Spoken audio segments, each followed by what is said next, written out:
The text from my sister Kate arrived while I was in the middle of a confidential board meeting. Emergency family dinner tonight. Dad's furious about your LinkedIn. Says you're throwing your life away. Fair warning. They've prepared PowerPoints. 7 p.m. sharp. I glanced around the sleek conference room on the 60th floor of my company's headquarters, where 12 of the most influential tech executives in the world sat discussing our latest acquisition. If only my family knew that while they were crafting PowerPoints about job searching, I was orchestrating a $3.8 billion merger. "Everything okay, Ms. Anderson?" asked Marcus, my CFO, noticing my momentary distraction. "Just family drama," I replied, tucking my phone away. Now, about the quantum computing division. 6 hours later, I pulled my deliberately modest Honda Civic into my parents' circular driveway, parking between Dad's Maserati and Mom's Mercedes. The house, a sprawling Georgian mansion in the most exclusive neighborhood in town, looked exactly as it had when I'd moved out 3 years ago to find myself, or as they saw it, throw away my Stanford MBA and promising consulting career. The housekeeper, Maria, opened the door before I could knock. "Miss Alexandra," she whispered. "They've been practicing their speeches all afternoon." I smoothed down my carefully chosen outfit, thrift store jeans, and a faded sweater that concealed its Brunello Cucinelli origins. The costume of a struggling entrepreneur, perfect for tonight's performance. The family was assembled in the formal dining room, Dad at the head of the table, his CEO posture in full effect. Mom to his right, a stack of papers before her. Kate and her husband Bradley on one side, my brother Peter and his wife Victoria on the other. The large TV on the wall was tuned to CNBC, Dad's constant companion. "Alexandra," Mom rose to kiss my cheek, her Cartier bracelets jingling. "You look comfortable." I took my assigned seat, the hot seat at the opposite end of the table from Dad. A projector screen had been set up behind him. This was going to be quite the production. "Let's get straight to the point," Dad began, his boardroom voice in full effect. "Your behavior has become concerning. This startup of yours, Quantum Solutions," I supplied helpfully, "has gone on long enough. 2 years of vague explanations about revolutionary technology and stealth mode development. Meanwhile, your peers are advancing in their careers." Kate jumped in right on cue. "Madison Thompson just made partner at McKinsey. And Christopher Lee is heading Goldman's Asia division," Peter added. Mom slid a folder across the table. "I've taken the liberty of compiling some opportunities. Harrison at Morgan Stanley specifically asked about you." I opened the folder, pretending to study the carefully curated job listings while actually checking the time on my watch. A prototype quantum-powered device worth more than this house. "The support stops now," Dad announced, clicking to his first PowerPoint slide. "No more rent assistance." "I pay my own rent," I interrupted. "In that tiny apartment in the Innovation District. On what income?" Victoria scoffed. "We all know startups don't pay founders in the early stages. If they only knew that I owned the entire Innovation District through a series of shell companies, or that my tiny apartment was actually a cover for my real residence, the top 3 floors of the city's most exclusive building. Your trust fund will be frozen," Dad continued, "until you demonstrate financial responsibility by accepting a proper position." I bit back a smile. The trust fund he was threatening to freeze amounted to less than what my company earned in interest every hour. "Alexandra," Mom leaned forward, "we're worried about you. This isn't like you. Hiding your work, being secretive about your company." What exactly does quantum solutions even do? Before I could answer, the TV behind them caught my attention. The CNBC ticker changed, and a breaking news alert flashed across the screen. Burekij. Wall Street Journal. Torevaidentity of memo mysterious quantum solutions.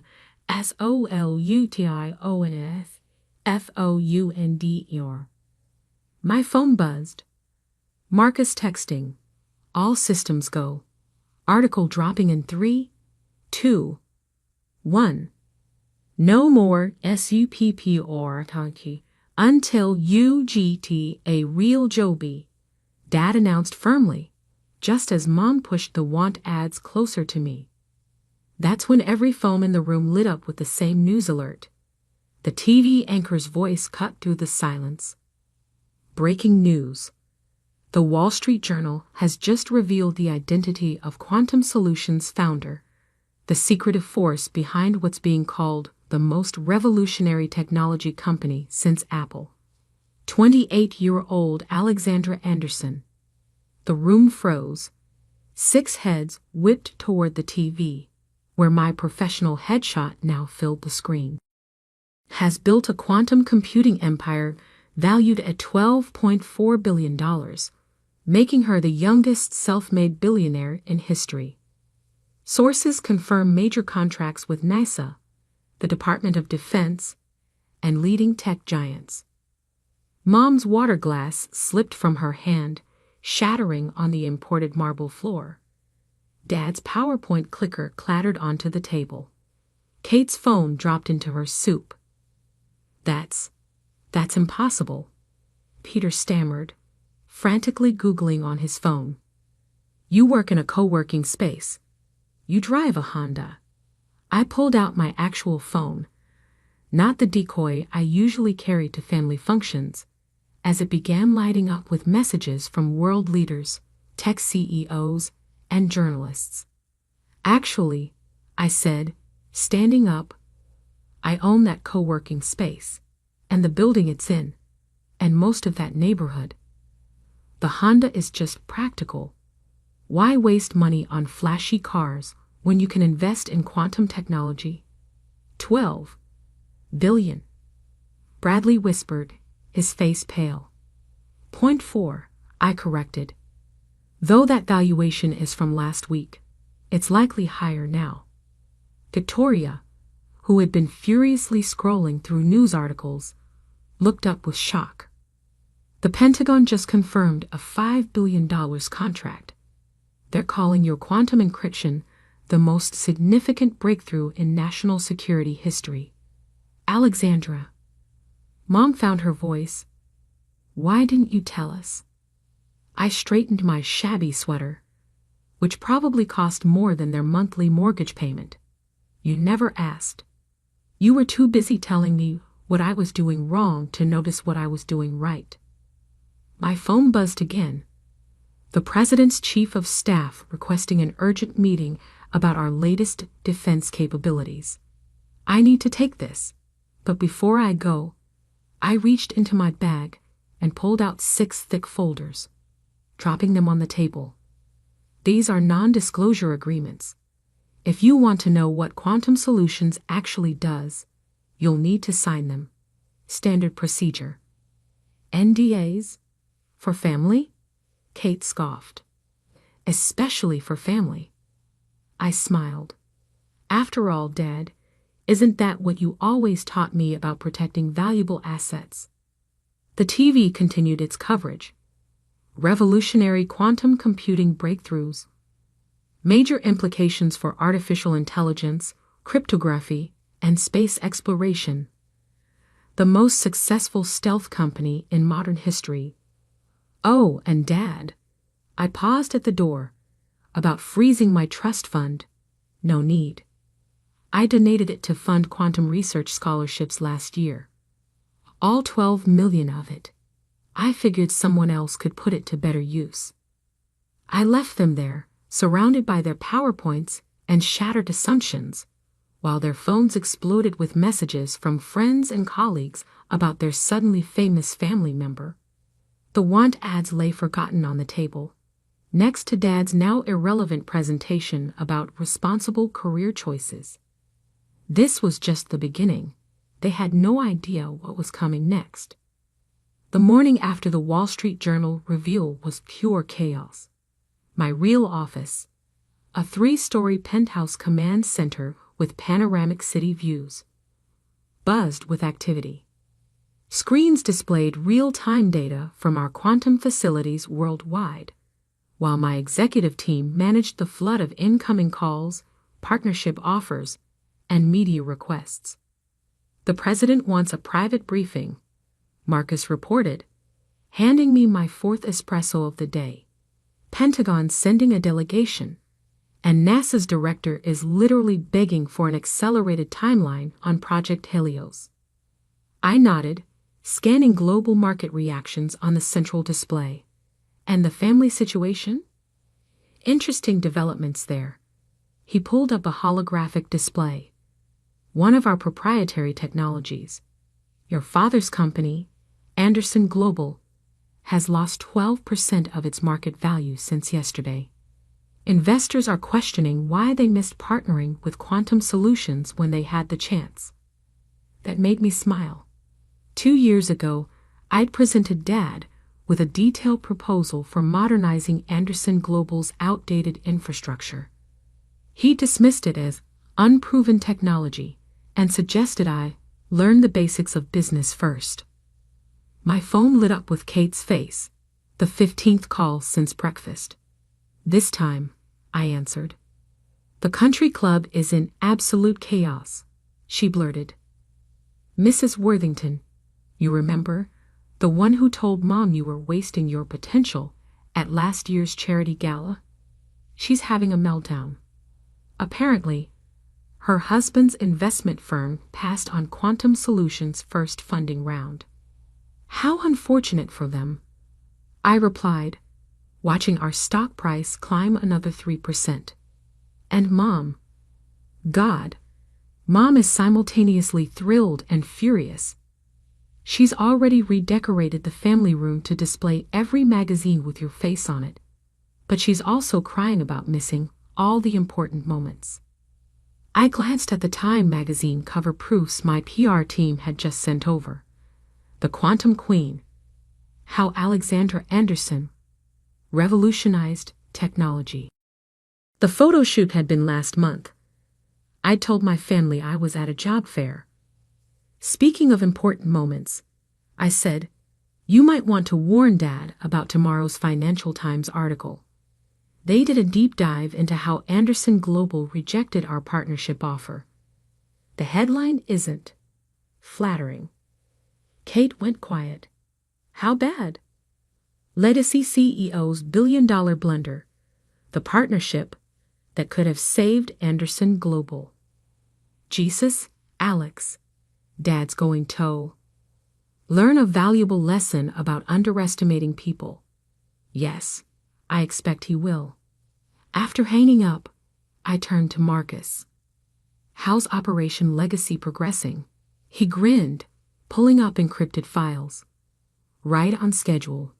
Through our shell companies, we now control 28% of Anderson Global's shares. Another 15% is lined up for acquisition next week. Make it 20%. I stood straightening my actual wardrobe, a hand-tailored Armani suit that cost more than my fake apartment's annual rent. Time to accelerate the timeline. The next few hours were a blur of strategic moves. The White House briefing was scheduled. The NASA contracts were expanded. 3 more quantum computing breakthroughs were announced. Our stock jumped another 8%. Then came the call I'd been waiting for. "Dad." "Alexandra," his voice strained. "The board is meeting tomorrow.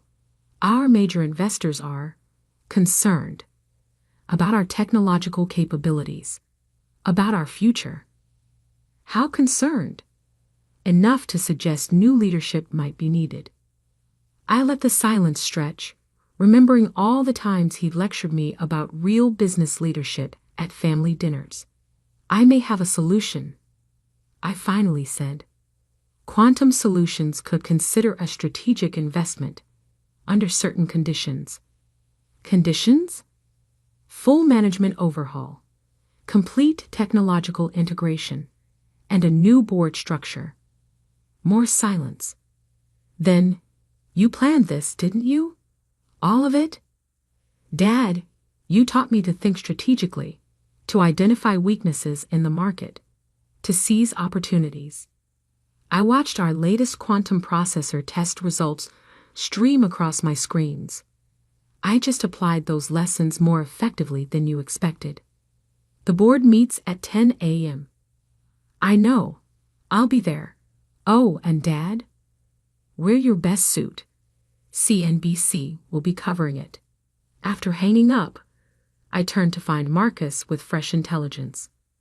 Your mother's called every society columnist in town trying to explain why she never mentioned her daughter's little technology company before. Peter's wife is suddenly updating her LinkedIn to highlight her connection to you. And that cousin who mocked your hobby at Easter. He's sent 17 job applications to our HR department. I smiled, adjusting my quantum-powered watch, worth more than their combined annual incomes. Schedule a family dinner for next week. My treat. The Michelin-starred place they could never get into. No, the one I bought last month. And Marcus? Make sure the private dining room displays our latest holographic technology. It's time they understood exactly what they've been dismissing as my little startup. The sun was setting over the city as I reviewed the final details for tomorrow's board meeting. On my screens, quantum computations that would revolutionize everything from space travel to artificial intelligence processed in real time. The technology they called unrealistic was already changing the world. My phone buzzed with a message from our lunar facility. Project Helios was ahead of schedule. Another from our quantum encryption team, breakthrough in teleportation theory, and a third from our AI division. Consciousness transfer protocols were ready for testing. Marcus, I called as he headed out. One more thing. That list of companies that rejected our partnership offers over the past 2 years. Yes? Buy them. All of them. He raised an eyebrow.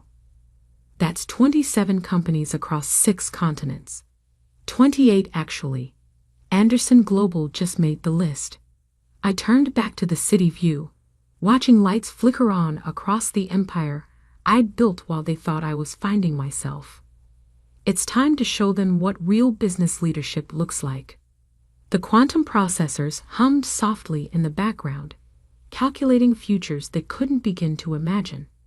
Tomorrow's board meeting wouldn't just change Anderson Global, it would reshape the entire industry. And I was just getting started.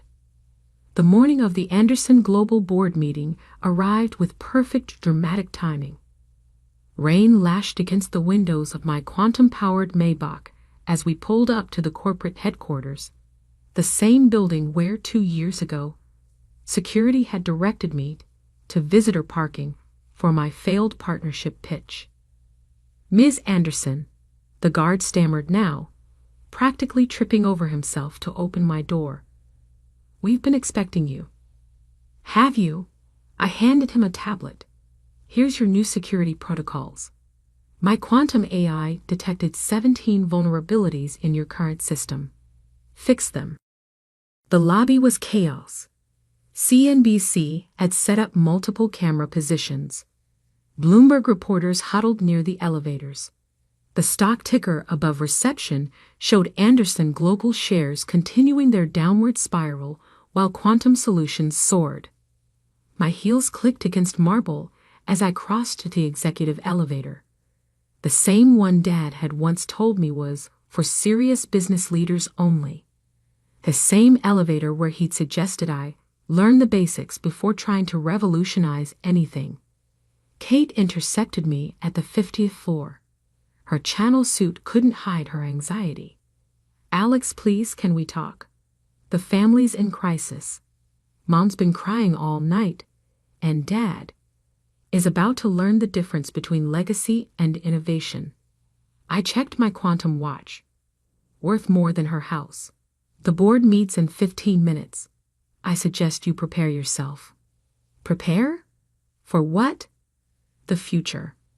The executive floor hummed with nervous energy. Board members huddled in corners, whispering urgently. Dad's longtime allies avoided eye contact. Peter stood by the coffee machine, frantically refreshing stock quotes on his phone. Mom appeared, perfect as always except for the worry lines around her eyes. "Darling, whatever you're planning is already done." I nodded to Marcus, who'd materialized with our legal team. The paperwork was filed at dawn. The boardroom fell silent as I entered. 20 pairs of eyes watched me take my seat. Not in the visitor's chair where I'd pitched my unrealistic ideas 2 years ago, but at the head of the table, Dad's chair. "This meeting will come to order," the board chairman announced, voice trembling slightly. "We're here to discuss the survival of Anderson Global," I interrupted, opening my quantum laptop. The room's screens came alive with my presentation. Though survival might be optimistic at this point, I stood, commanding the room just as Dad had taught me, though never expecting I'd use these lessons against him. In the past week, Anderson Global's stock has dropped 37%. Market confidence is non-existent. Your technology is obsolete, your market share is evaporating, and your competitors are evolving while you stagnate. Dad's face darkened. "Now see here. Your attempts at digital transformation have failed. Your AI initiatives are years behind schedule. And your cybersecurity." I clicked to the next slide, showing a real-time visualization of their vulnerabilities. "Well, let's just say it's fortunate that Quantum Solutions discovered these weaknesses before someone less friendly did." The board members shifted uncomfortably. They'd seen the numbers. They knew the truth. "However," I continued, "there is a solution. Quantum Solutions is prepared to offer a complete technological overhaul. Our quantum computing platforms, our AI systems, our revolutionary encryption technology, all of it. We'll modernize every aspect of Anderson Global's operations." Hope flickered across several faces. Then I delivered the knockout blow. As of this morning, Quantum Solutions owns 53% of Anderson Global's shares. This isn't an offer, it's a notification. The merger paperwork has been filed. The press release goes out in 3 minutes. The room exploded. Dad slumped in his chair. Mom gasped. Peter dropped his phone. "You can't do this." One board member shouted. "This is business," I corrected. "Something this family taught me very well. The shareholders will be pleased. Our stock is up 15% in pre-market trading just on merger rumors." I clicked to the final slide. The restructuring begins immediately. New board, new management, new direction. I turned to my father. "You always said Anderson Global would be my inheritance someday." I just decided not to wait. The next hour was a blur of signatures, legal documents, and shell-shocked expressions. By noon, I was CEO of both Quantum Solutions and Anderson Global. The empire I'd built had just absorbed the one that had rejected me. As the board members filed out, I finally turned to my family. "Now about dinner tonight." "Dinner?" Kate looked dazed. "How can you think about dinner?" "Because I own the restaurant, and the building it's in, and most of this block, actually." I smiled. I thought it would be a good place to discuss the future of our family enterprises. All of them. Mom stepped forward. Alexandra, why didn't you tell us? All this secrecy, this elaborate plan. Would you have listened?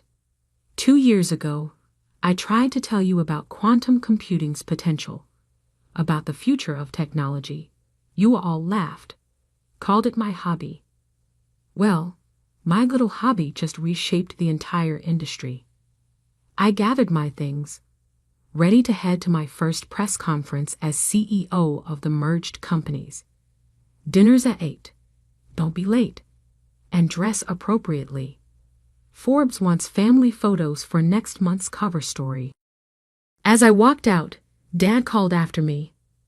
When did you become so ruthless? I turned back one last time. I learned from the best, Dad. You taught me that business is business. I just played the game better than you expected. The elevator doors closed on their stunned faces. My phone buzzed. Both companies' stocks were soaring. Marcus appeared with my schedule. The family dinner tonight, he said. Should I arrange security? No need, I smiled. Just make sure the photographers get my good side. After all, this is what a modern empire looks like. The sun was setting over the city as my car pulled away from Anderson Tower. My tower now. In the rearview mirror, I could see my family standing at the window, watching me leave. But this time, I wasn't driving away in a borrowed Honda. This time, I was driving toward the future I'd built in a car that cost more than their annual bonuses combined. Sometimes the best revenge isn't just success. It's succeeding so spectacularly that those who doubted you have no choice but to acknowledge your victory. And as for that career intervention they'd planned, well, some interventions have unexpected outcomes. The turkey was perfectly golden, the cranberry sauce homemade, and the tension thick enough to cut with the silver carving knife my mother had laid out for the occasion. I sat quietly at my usual place at the Thanksgiving table, watching steam rise from the sweet potato casserole while my family tore my life choices apart. I'm Olivia Barrett, 32, investment banker turned venture capitalist, and according to my family, the disappointment who abandoned them for the corporate world. Did you hear about Christine's daughter? My mother asked, pointedly avoiding my gaze. She just had her third baby, staying home with the children, just like a mother should. My sister Amanda nodded approvingly, bouncing her own toddler on her knee. That's what family values look like. Not everyone puts money above their own blood. The dig was aimed at me, of course. Everything had been aimed at me since I'd announced my latest career move, launching my own investment firm instead of taking over the struggling family real estate business. Speaking of family businesses, my father cleared his throat. We need to discuss something important. He set down his fork, adopting the stern expression I remembered from childhood scoldings. The company's facing some temporary challenges. I took a slow sip of water, already knowing where this was heading. I'd seen the company's books last month, not because they'd shown me, but because I'd done my due diligence when they'd first pressured me to take over. The numbers weren't just bad. They were catastrophic. We need capital, Dad continued. Quick injection of funds to tide us over. Since you're doing so well with your... He waved his hand dismissively. Whatever it is you do with other people's money, we thought you might want to help preserve your inheritance. You mean bail out the company? I asked quietly. Don't say it like that, Mom snapped. This is family. We support each other.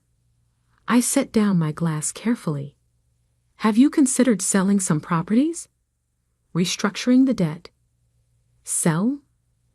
Dad's face reddened. These properties have been in our family for generations. We just need a loan. $3 million should cover it, just until things improve. The room went silent. Even Amanda stopped bouncing her baby. 3 million, I repeated. That's not a loan, Dad. That's a rescue package. And from what I've seen of the books, things aren't going to improve without major changes. Mom gasped. You looked at our books? Without permission? I had to. You've been pushing me to take over the company for months, but you never showed me the real numbers. Now I know why. How dare you? Dad's voice rose. Sneaking around, spying on your own family.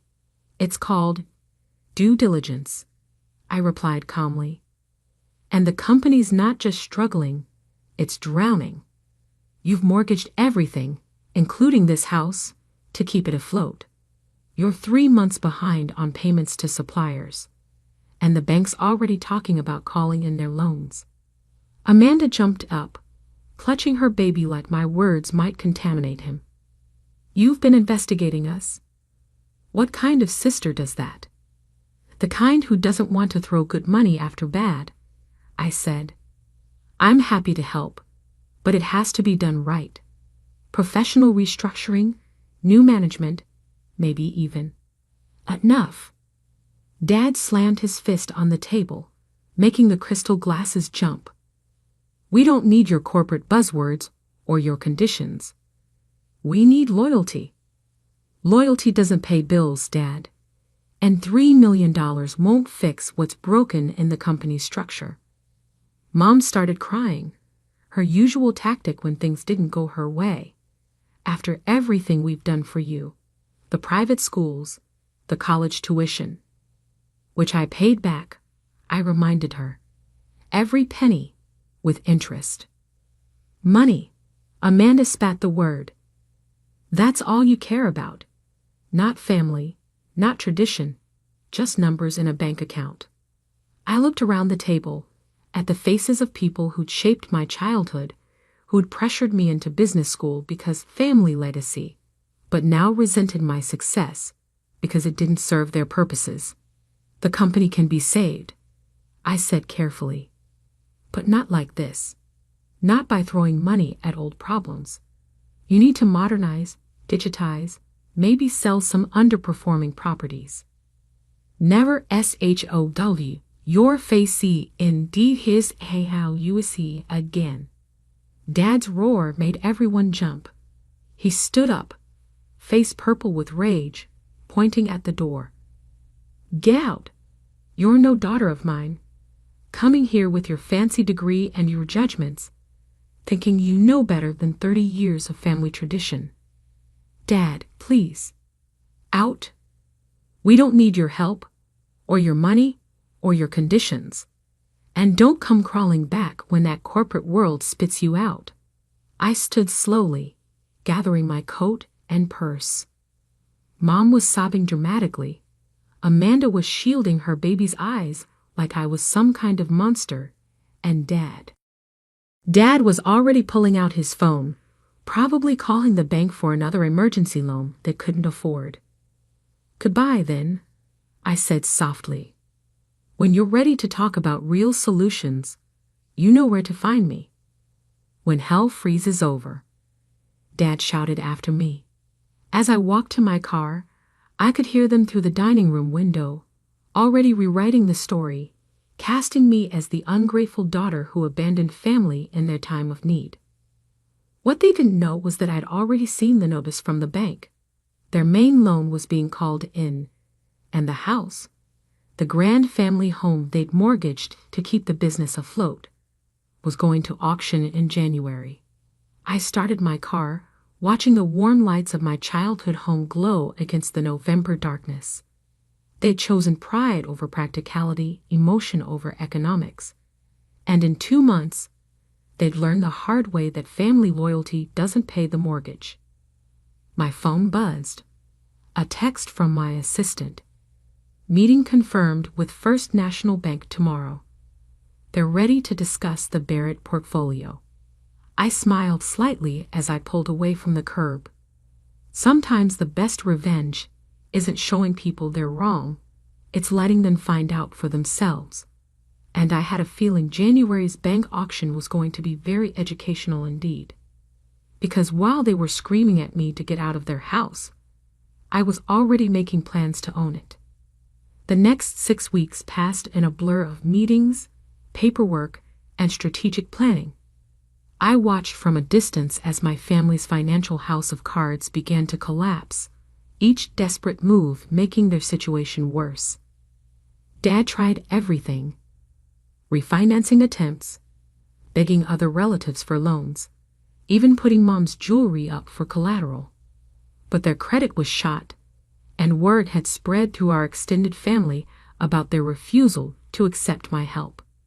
I sat in my corner office on the 47th floor, reviewing the latest report from my investigator.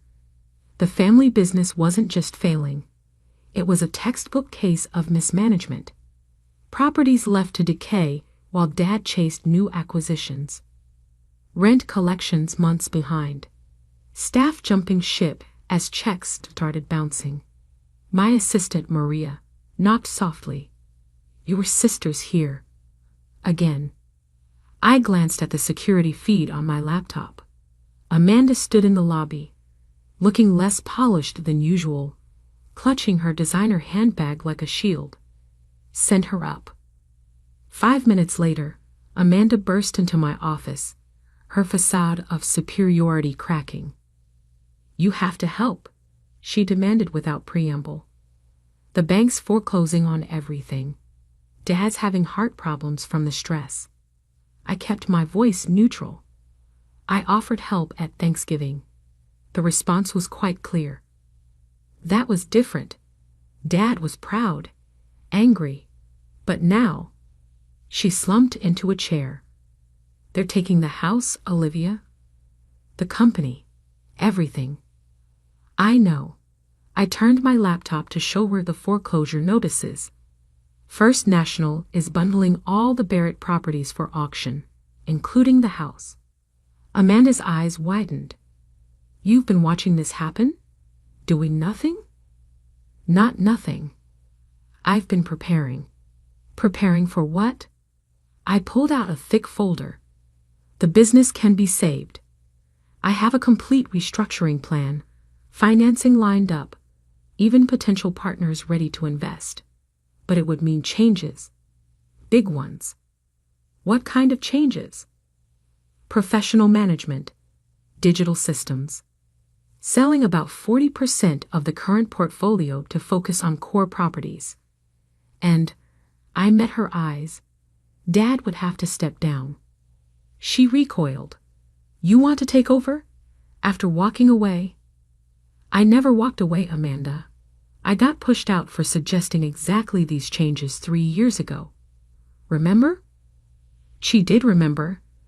I could see it in her face. The family dinner where I'd presented a modernization plan. Dad's rage.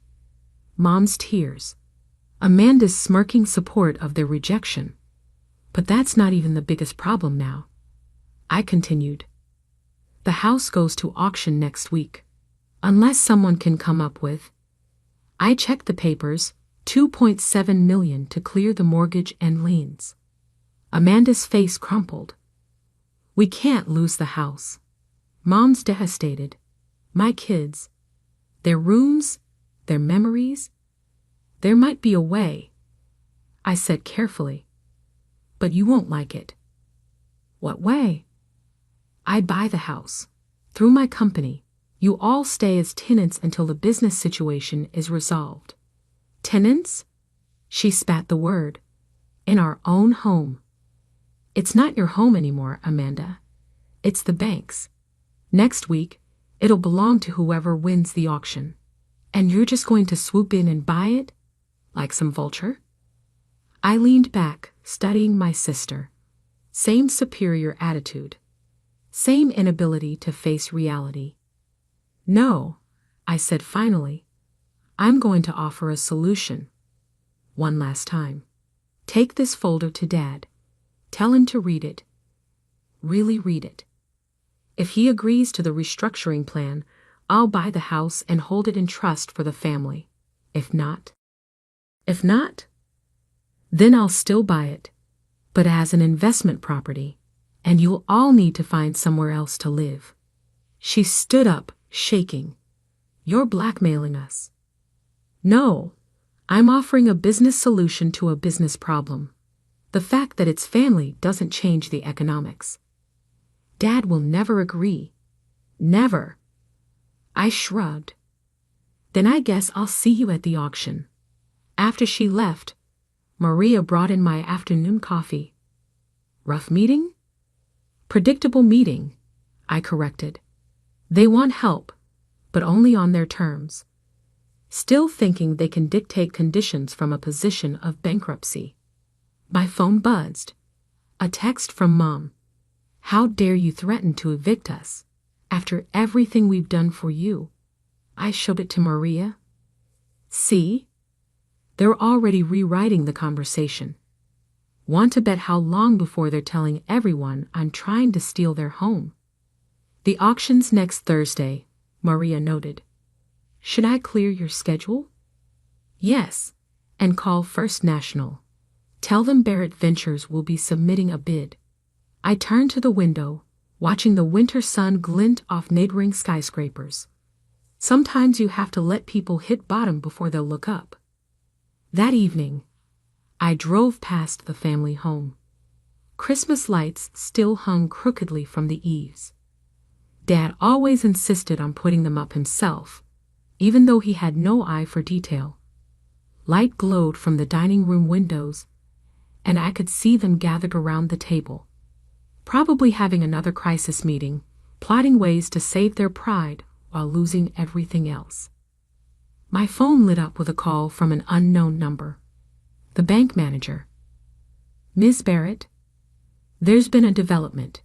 Your father's here trying to arrange another emergency extension. He's not taking the rejection well." I could hear Dad's raised voice in the background, the familiar bluster turning desperate. "Do you need me to come down there?" "No, security's handling it." "But he's saying things about you, about your intentions regarding the auction." "Let me guess. He's accusing me of orchestrating the whole thing. Among other things, should we be concerned about auction day?" I thought about it. About Dad's temper, his pride, his inability to accept change or blame. "Yes," I said finally. "You should probably have extra security, just in case. Because sometimes the people who claim to love you most are the ones most likely to lash out when their control slips away." And next Thursday, my family was going to learn exactly how much control they'd lost. The auction room was packed, but not with the usual property investors. News of the Barrett family drama had spread through our social circle, drawing a crowd of familiar faces eager to witness our public unraveling. I sat in the back, flanked by my lawyers, watching my family huddle together in the front row. Dad looked like he'd aged a decade in 2 months. Mom clutched her rosary, and Amanda kept shooting desperate glances around the room. "Lot 47, the auctioneer announced.